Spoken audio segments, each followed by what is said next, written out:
C'est le temps de Valérie Chevalier. Ton hippelail et ton wow, oui, cette semaine, qui ont quelque chose en commun, et c'est le look. Oui, et je commence avec le hippelail. On va finir avec le bon, puis on commence avec le hippelail. Ce qui a attiré mon attention cette semaine, c'est un changement de règlement à l'école Émilien Frenette de Saint-Jérôme. En mai, les élèves ont reçu une lettre pour être informés que dans le code vestimentaire, parce qu'ils portent l'uniforme, la jupe ne serait plus une option. Alors, on a retiré la jupe du code vestimentaire et, en fait, la raison, ce serait que... Qu'est-ce qu'on a donné comme explication? Oui, ce serait que les filles la porteraient trop courte. On le sait, là, bon, il y a bien des filles qui roulent toute leur jupe. On a vu ça dans tous les films de fiction de collège.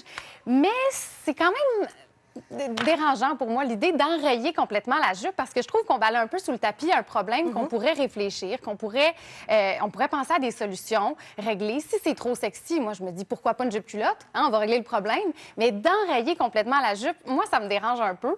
J'ai mon petit côté féministe, mais ça fait tellement pas longtemps que les femmes ont le choix de savoir ce qu'elles peuvent porter. C'est vrai. Le pantalon, là, c'est arrivé en 1960 pour les femmes. 1970, ça a été unisexe, puis c'était une révolution. Oui, mais c'est un enjeu, la jupe. Moi, je vais te dire, ma fille fréquentait une école secondaire où il y avait un uniforme qui était imposé.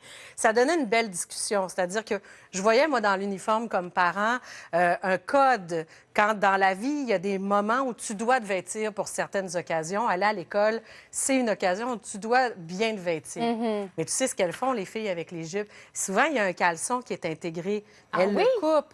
Mais oui, elles les enlèvent. On enlève ça. C'est ça, elles les enlèvent.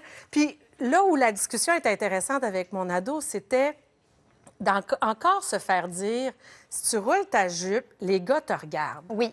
C'est là qu'il faut l'avoir, la conversation. Oui. Il faut avoir la conversation avec les gars. Oui. Il faut avoir la conversation. Faudrait enlever, dans un monde idéal, l'hypersexualisation du corps de la femme. Exact. Puis c'est ça qui a attiré mon attention. Puis c'est pour ça que c'est aussi un peu un wow quand même, parce qu'il y a du positif. Il y a eu une vague de dénonciation qui s'appelait Jupe pour tous cet automne. Vous avez été plusieurs à la voir sur les réseaux sociaux. Des gars qui portaient la jupe pour dénoncer le fait que quand on portait une jupe, on était nécessairement sexy ou objectifié. Et il y a aussi des gars qui disent pourquoi c'est un vêtement seulement féminin. Il y a des écoles qui ont changé le règlement. Il y a des gars qui voulaient porter la jupe ou des individus non-binaires. Alors pourquoi ce serait seulement les filles qui auraient droit à ce morceau de vêtement-là? Bref, ça amène plein de discussions, mais moi, je trouve intéressant quand même d'en parler. Et si je vous en parle aujourd'hui, c'est parce qu'il y a la jeune Maggie-Rose Dosti, une étudiante de cette école-là, qui a lancé une pétition pour ramener la jupe dans le code vestimentaire, alimenter les discussions un petit peu, puis non seulement pour les filles, mais aussi pour tous ceux qui voudraient porter la jupe. Je lui ai demandé pourquoi elle militait pour ça. Voici sa réponse. Je milite parce que je trouve ça complètement ridicule qu'une cuisse de femme soit considérée comme étant malsain et dérangeant, quand au final, c'est juste un corps. Les garçons n'ont pas à subir cette hypersexualisation-là, puis ça prouve à quel point on est encore dans un système patriarcal aujourd'hui. Il y a encore des inégalités aussi entre les genres, puis le fait qu'on se fasse imposer un morceau de vêtement parce qu'on est né d'un certain sexe, c'est complètement insensé. À la base, les uniformes étaient entre autres là pour l'égalité entre les élèves, mais avec tous ces règlements-là, ça finit par se contredire. Je pense qu'il est temps de faire avancer les choses puis de dénoncer ces règlements discriminatoires-là, puis ces mentalités aussi. Alors, je vous lis un petit extrait de la pétition, là, vous la voyez en ondes. On met la faute des distractions que ça peut causer chez les autres sur les filles qui portent la jupe. Ouais. On considère le corps des femmes comme étant la cause de dérangement chez les autres quand ça ne devrait pas avoir lieu. On brime et rejette la faute sur celles qui portent la jupe à la place de prendre conscience qu'il y a un manque d'éducation chez certains individus dans la société. J'ai trouvé cette jeune fille-là super articulée. J'ai aimé ses arguments et je trouve que, bon, ça, c'est comme... ça se passe dans un milieu scolaire, mais je trouve ça bien que les jeunes prennent parole, qu'ils s'engagent, puis je trouve que ça amène des belles discussions, pas seulement au niveau scolaire, mais dans la société.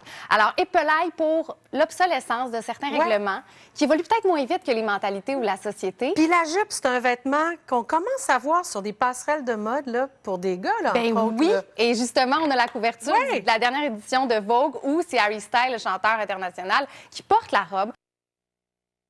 Le souk, c'est quoi?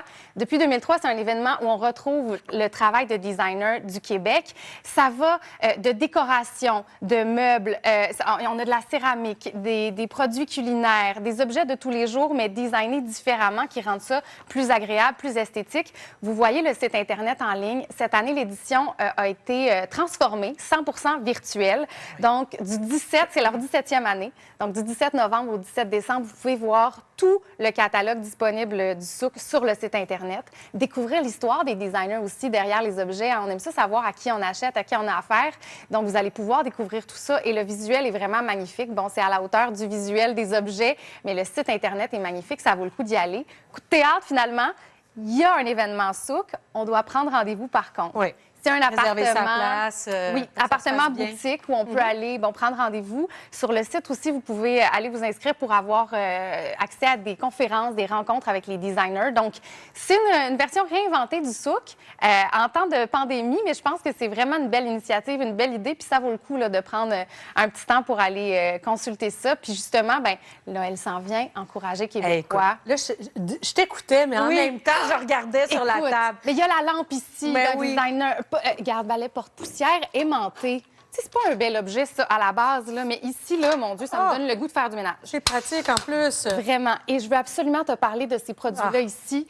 Les filles Les filles Fatouches. Oui. Est-ce que tu les connais? Ben, je connais un peu leur histoire, puis on a envie vraiment de les encourager. Bien, vraiment. Puis ça, en fait, c'est vraiment une cause sociale, une initiative très, très intéressante qui encourage, en fait, qui donne du travail aux femmes réfugiées syriennes. Donc, qui leur offre un emploi, qui leur permettent de s'accomplir, de créer une communauté ici et de partager leurs connaissances, partager leur culture, leur savoir-faire avec nous. Donc, des fois, on a envie de varier un peu nos plats. On ne peut pas aller au restaurant tout le temps. Fait que d'incorporer ça dans notre cuisine, bien, ça fait une pierre deux coups parce que, oui, ça nous fait découvrir autre chose, mais ça encourage et ça soutient des femmes qui en ont bien besoin. Oui, parce qu'au Québec, on est chanceux. Dans notre local, on a l'international. Oui. Et il faut en profiter. Oui, vraiment. super précieux. En tout cas, je vais mettre toutes les références sur mes réseaux sociaux si vous voulez connaître et découvrir les designers derrière ça. Mais rendez-vous sur le site du souk jusqu'au 17 décembre. Salut Valérie. Merci. Bye.